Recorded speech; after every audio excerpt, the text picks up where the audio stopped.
guys, welcome back to my channel. It's Shania Monet. If you're new, welcome. On this channel I talk all things natural hair, beauty, and lifestyle. If those are some things that you're into, do not hesitate to subscribe to the channel because I'm gonna be getting y'all right, period. So let's get into some things. So sorry to interrupt the video, but guys, I failed to mention this and I don't know how, but please make sure to protective style with your natural hair. As you guys can see, I'm rocking some mini braids, and that is my go-to protective style. I always wear these, so wear a style that you're comfortable with for this 6 months. From the thumbnail, you guys can see that this is going to be a video on the 6-month Go Challenge. Those are my results from my last 6-month Go Challenge, and I think they are really good. So I'm going to be doing a lot of the things that I did in the last Go Challenge in this one, but I'm going to be tweaking a few things in hopes to get more growth and more length retention. So let's get right into what I did the first time. So when I first went natural, I washed my hair every week because I definitely needed that water. I had really dry hair, and once I got to a comfortable place, I started to wash my hair every 2 weeks, and that's my norm. That's where I'm most comfortable at. That's where my scalp is most comfortable at. But in this growth challenge, I'm going to be stretching my wash days 3 weeks. Now I've already had 2 wash days and my scalp has been fine. Is it what I would normally do or normally want to do? No, but like I said, I'm trying to get even more length retention in this growth challenge, so I'm going to be stretching my wash days. Okay, something else that I'm going to be doing this wash days is trying to implement 2 to 3 cleansing wash days, because I usually use a moisturizing shampoo. That's my go-to, but I want to start cleansing my hair just so that in between wash days, since I'm stretching so far, that I am able to have squeaky clean hair to really get that water, that moisture, everything into my hair in between wash days. Okay, so I'm going to be cleansing my hair 3 times out of the 6-month period. I've already cleansed my hair once, so I have 2 more to do. So I advise you guys, if you can stretch your wash days, to do so. Only if you can. I would really advise that. It would be really helpful to minimize manipulation, because as we know, even wash days are manipulation, and if you didn't know, now you know. Another thing that I'm going to be doing this time around, and just something that I've started doing period, that I'm always going to do even after this growth challenge, is when I'm in the shower, and you know, when you're washing your hair, you're going to be touching your hair a lot. And touching your hair is manipulation, and manipulation can lead to breakage. So I want to get in the habit of stop touching my hair so much, even in the shower. So of course you have to scrub your scalp when you are, you know, washing your hair with shampoo. But now I've started to strictly only scrub my scalp and let the product run down my hair strands, even with conditioner and even with deep conditioner. Once I put the conditioner in my hair and I let it sit, I continue on with my washing. I'm only letting it rinse out of my hair with water only, however long that takes. It doesn't matter to me. I am trying to maximize length retention, okay, and decrease manipulation. So I'm letting the conditioner run on my hair with cool water, and then I'm going in with my deep conditioner, letting that sit, and then I let my deep conditioner sit about 40 minutes. And then when I go to rinse out my deep conditioner, I am letting the water do the work. I'm not touching my hair, okay? I'm not forcing the conditioner and things like that out of my hair. I'm strictly letting the water do the work. I'm sitting under the shower head however long it takes until that product is completely out of my hair. And I think that will be very helpful in trying to, you know, minimize manipulation and increase length retention in this growth challenge. So I really advise you guys to do that, okay? Do it and continue to do it even after, because it's just a good tip, a good thing to do overall in your whole hair journey. Another key thing that I'm going to be doing this go round is moisturizing my hair before she gets completely dry. Okay, before she gets to her super dry day.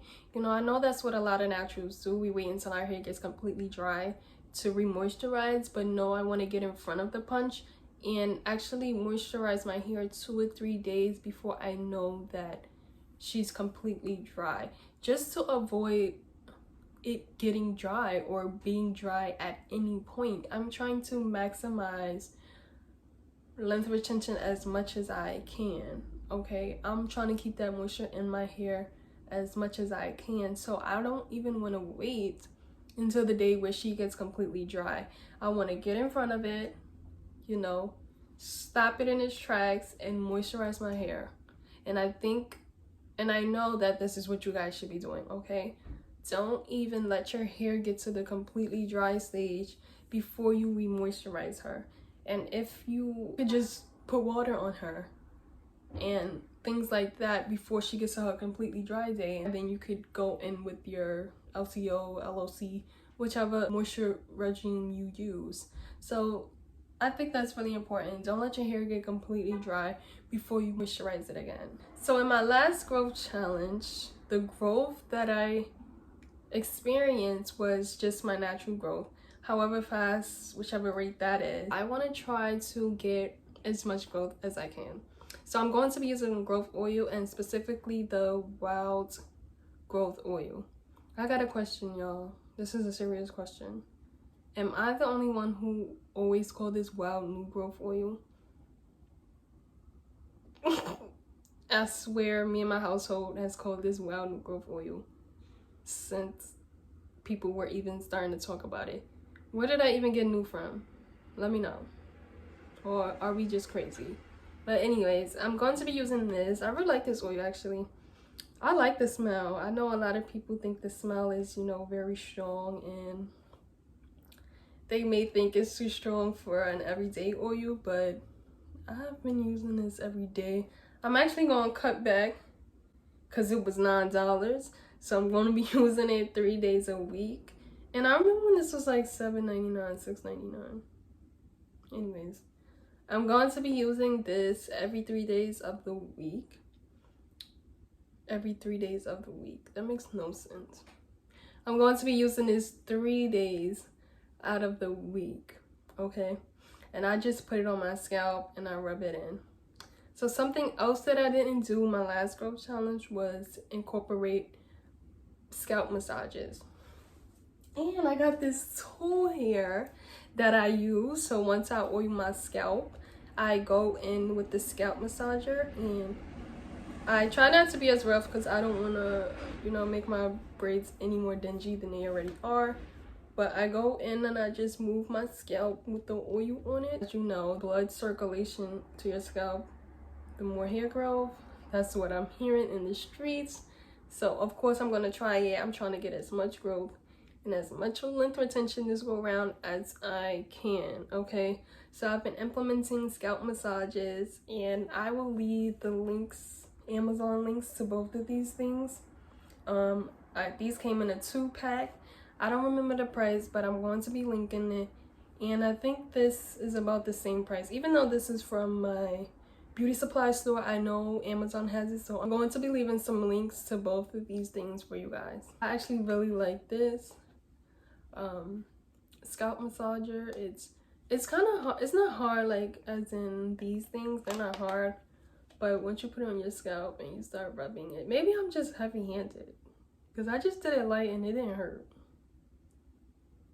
I'm heavy-handed, y'all, but whatever. These are the 2 things that I'm going to be using to max out the amount of growth I can get in 6 months. Okay, my last growth challenge, I actually didn't give myself a little trim, and I want to talk to you guys about that. I think that if you're starting out on a growth challenge, that you should give yourself a trim, a mini trim if that's what you need, a big trim if that's what you need. I didn't do that in my last growth challenge, and I ended up not needing a huge trim, absolutely not, but deciding to trim my ends just because, you know, I did have a little bit of split ends or just ends that weren't the prettiest, so I had to give myself a little trim. But this go around, I did give myself a mini trim before I even braided up my hair, so I know that I'm trimmed and I'm okay, and I may not need to trim at all when I hit the 6-month mark, or I'll definitely can trim less than I did in my last growth challenge. So before even setting out on this challenge, you guys should definitely give yourselves a mini trim or just dust your ends before putting it in your protective style. I'm about to bring up another constant that you should be doing if you're a natural hair girl anyway, and that's sleeping with some protective gear. Now, I always sleep with my scarf. I don't even lounge without my scarf. My headboard is fabric, okay? A type of fabric. I won't even lay my head back on the headboard without my scarf on. It's that serious. So this scarf here, it has a lot of the new growth oil in there. See how new growth oil, wild growth oil in it, and it smells like it too. But this is what I wear all day, every day. My hair is protected all day, every day. This my hair is only out right now for this video. I'm telling you guys, or if I'm going to the store or something, other than that, I'm always in my scarf, okay? You see that it's like silky and soft on this side, and I want you guys to be mindful because even this side of the scarf isn't as silky as this side. So make sure that you're using the silky side when you're going to sleep and things like that. I'm a scarf girl. I don't really like bonnets too much. They come off my head. I don't know if I just have a little head, but I'm a scarf girl because I can make it as tight as I want it. And I actually like my scarf to be tight, not to where my head loses circulation, but I do like my scarf to be tight. And I don't have satin pillowcases, so I feel like my scarf stays on better than a bonnet. So I feel like my scarf does better on my head when I'm laying on my cotton pillowcases rather than my bonnet. Again, just make sure you guys are sleeping on the silky side rather than the, I don't even know what this is. It's just not as soft as the other side. So another thing I want to discuss with you guys is the things that you're using to, you know, put your hair up, or if you want to put your braids in a ponytail or something.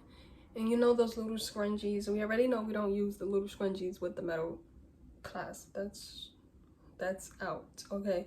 Not at all. But even, I feel like even the smaller scrunchies can be a bit dangerous for our hair because we have really thick hair, and even with, you know, braids, you can see I have a lot of flyaways on these braids, and they could get caught up real easy.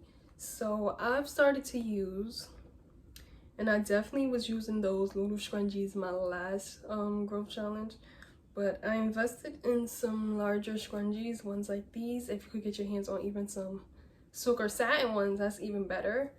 But these work fine for me, and I use these instead of the small ones because I never get any breakage with these, okay? They're really easy to come off your hair. You know, we have thick hair, we have a lot more hair, so these, they're bigger. One, we don't have to struggle to get our hair in a ponytail with those small scrunchies. So these will be heaven sent for you if you're gonna put your hair up or do anything like that. Like I said, if you could get your hands on some silk or satin ones, that's even better. I needed these, so I had to run to my Family Dollar, and these are the only ones they had, and they've been working, so I'm gonna use them.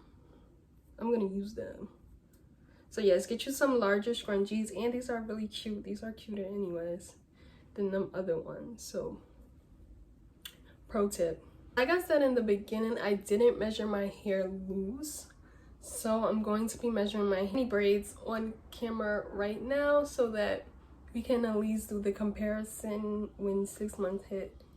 But I'm going to be doing that in braids, so I'm not going to measure my hair in braids now and then measure it loose in 6 months. That's going to be absurd because even my hair is longer than when I stretch my mini braids right now. So even if my hair was loose and I stretched it, it would still be longer than my hair in mini braids stretch.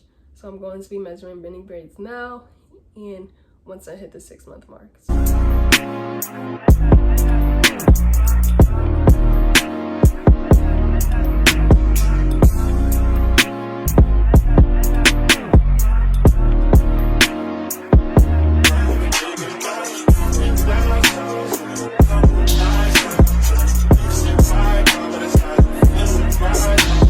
measured my hair and I got 6 inches for my 2 little short ones here.